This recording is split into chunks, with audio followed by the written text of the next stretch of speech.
Salute family and welcome back to another video. This is Blacktruthunited, and today we're going to be going over some forgotten history, specifically with mostly Latino countries.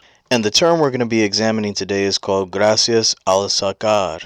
A lot of times in the black grassroots, I've heard people referencing the Mejorar la Raza, which translated directly means to better the race, but not too many people talk about the concept of Gracias Al Sacar, which by the way directly translated means thanks for removing me or taking me out of something, and specifically it's referring to their racial category, but we're going to cover that a little bit later. First, I want to remind everyone that in Latin America, the conquistadores were a little bit different. The British rulers would just rape a whole bunch of people and then not claim their children. And their children a lot of times would get remixed back into their respective racial groups. But in Latin America, they did claim their children. However, they used a racial caste system in order to determine who would be given the most benefits and who would be treated better than others. You can take a look at the chart right here. You might recall that in a previous video I covered the Muskogos, who were foundational black Americans who had an ethnogenesis in Mexico after defending their territory. And just like many Mexicans who are not quite quote-unquote white enough, they were discriminated against. Hell, barely even recognized. On the census, that wasn't until, the past decade or so? So this is a serious issue in these countries.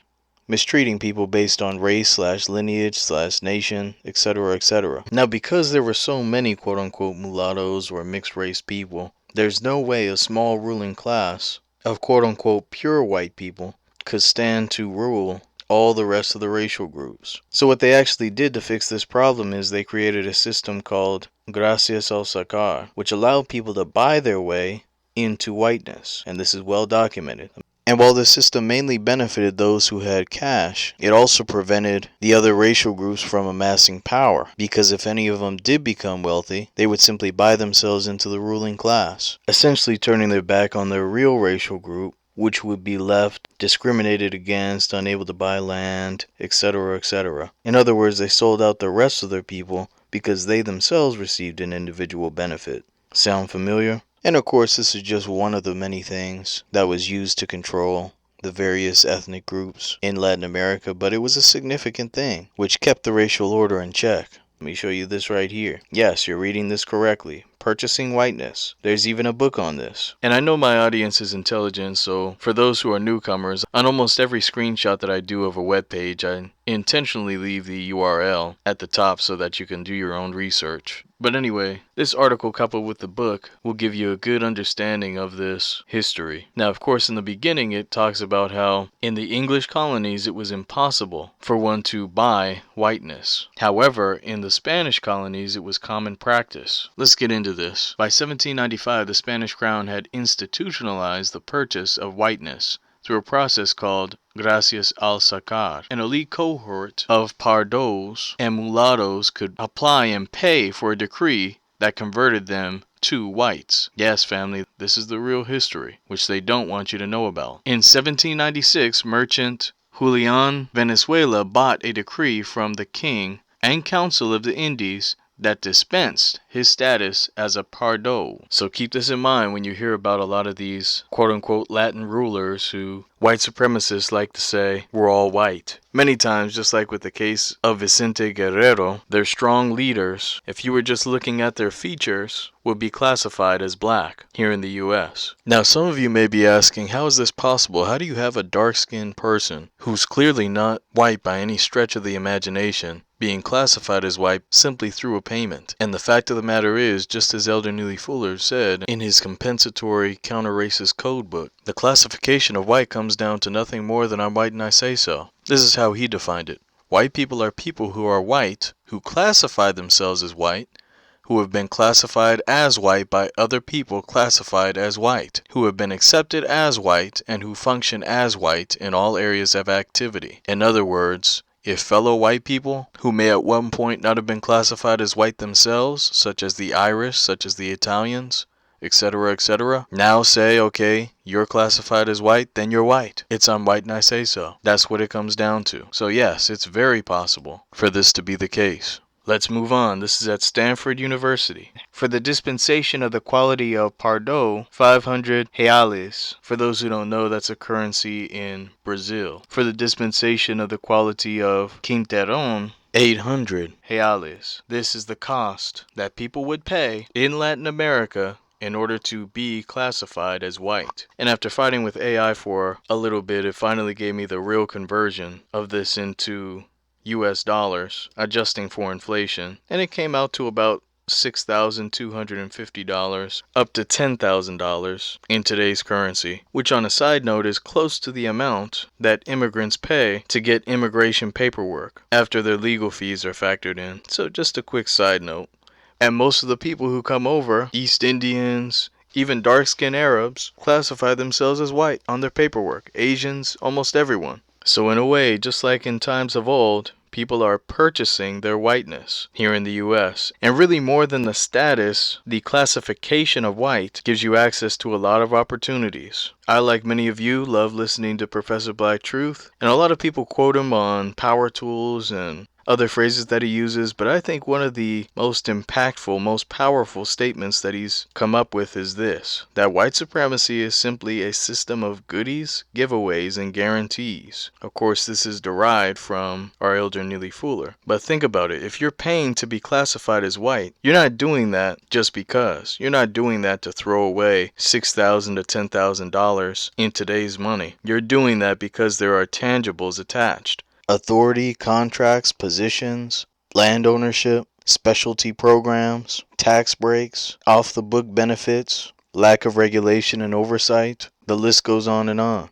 Goodies, giveaways, and guarantees when you classify yourself as white. Many people in these Latin American countries classify themselves as white anyway on their paperwork. In Puerto Rico, 75% classify themselves as white, and 65% in Cuba classify themselves as white. This is where you get that joke from Godfrey, the comedian who's a Nigerian himself. He's not a foundational Black American, which he admits to, but he jokes a lot about how he used to meet people from quote-unquote Latino descent, and they would be adamant about not being classified as black. Most of these people classify themselves as white, especially when they get over here. In fact, I'm going to play a quick clip of it right here, and I want to say that this is fair use, fair use. I know black, I know black, I know black. Imposible, I know black. I'm Dominican, I'm Puerto Rican, I know black. Be looking just like me. Be having the same hair. I be touching it like, it's not the same, it's not the same.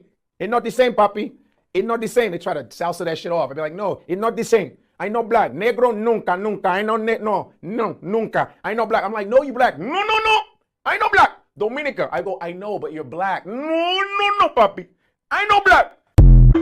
This is what we see. It's Gracias Al Sacar all over again. They do not want to have that racial classification of being black, of being a mulatto, or any of the other terms that they used to use. In fact, they and their organizations go out of their way to make sure that they can remain classified as white. This is why if you go to LULAC's own website, they brag about the fact that they went out of their way to make sure that they were reclassified as white and not in the colored bin with us at the time. This is dating back to the 1930s, and as many people have pointed out, LULAC's president infamously said, "Let the Negro fight his own battles.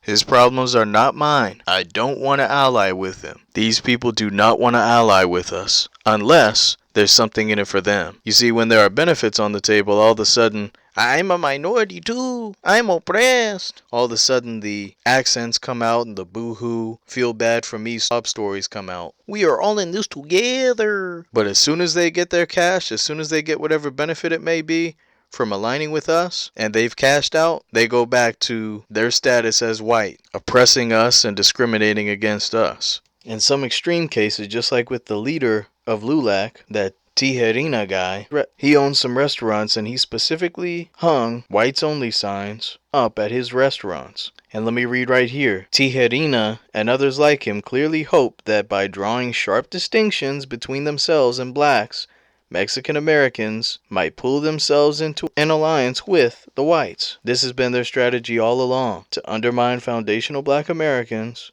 and place themselves in a position aligned with the quote-unquote dominant society. Again, aligning with their aspirations to be white. And let's talk about that term white, because let's think back to the quote from Professor Blacktruth, which says white supremacy is a system of goodies, giveaways, and guarantees. Part of those guarantees include a guarantee that they will have racial immunity from the law. That's a part of whiteness. This is why you saw people like George Zimmerman get away with murder and get propped up and praised by his white supremacist brethren, who, if you talk to them now, would conveniently claim that he's not white, he's a Latino. But as many have stated, he's white enough. These people like to dip in and out of whiteness when it's convenient. I'm not white, I'm Jewish. I'm not white, I'm 175th Native American, Cherokee on my mother's side. But they know, just like the white supremacists know, that they're on team white supremacy.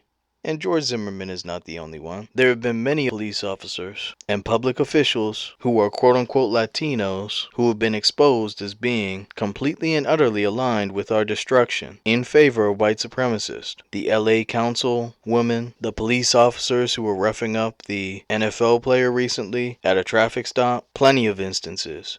Hell, you have commentators like Nick Fuentes, who's the spitting image of a wannabe white. He's the definition of someone who would gladly pay the fee of Gracias Al Sacar to be classified as white, paying to get into that system of goodies, giveaways, and guarantees, the exact opposite of a meritocracy. And even when you think about the illegal immigrants who come over with signs saying "No somos criminales," we're not criminals. By the way they get away with that is because some of them under the immigration law will be considered misdemeanants instead of criminals. But it kind of all depends on how they came over, how many times, if they lied to a law enforcement agent. Now they're dipping into criminal territory, which most of them do. Let's just face it. But the immigration laws are simply not being enforced. They are being treated as whites. They are recipients of the system of goodies, giveaways, and guarantees. And what happened when most of them came over? At least recently with the Biden administration. They were given all kinds of goodies, giveaways, handouts, housing, scholarships, work training programs, loans, grants, all types of resources, free transportation, free healthcare, free legal services, etc., etc. They were being treated as whites, recipients of the system of goodies, giveaways, and guarantees. And this is what the campaign for illegal immigration is all about. Not just with Latinos, but with all these other groups. They're all campaigning for that classification of being white. Back in the day, it was a direct payment in order to get a decree from some ruler. And nowadays, it's their status that they're able to mark on a piece of paper, paying their fees to be in the US. So anyway, I just wanted to bring this video up. This is a little known fact. I don't hear a lot of people talking about this history, and we're not shying away from it. So hopefully you learned something new. Be sure to like, share, comment, subscribe, all that good stuff. And be one and be blessed, family. Peace.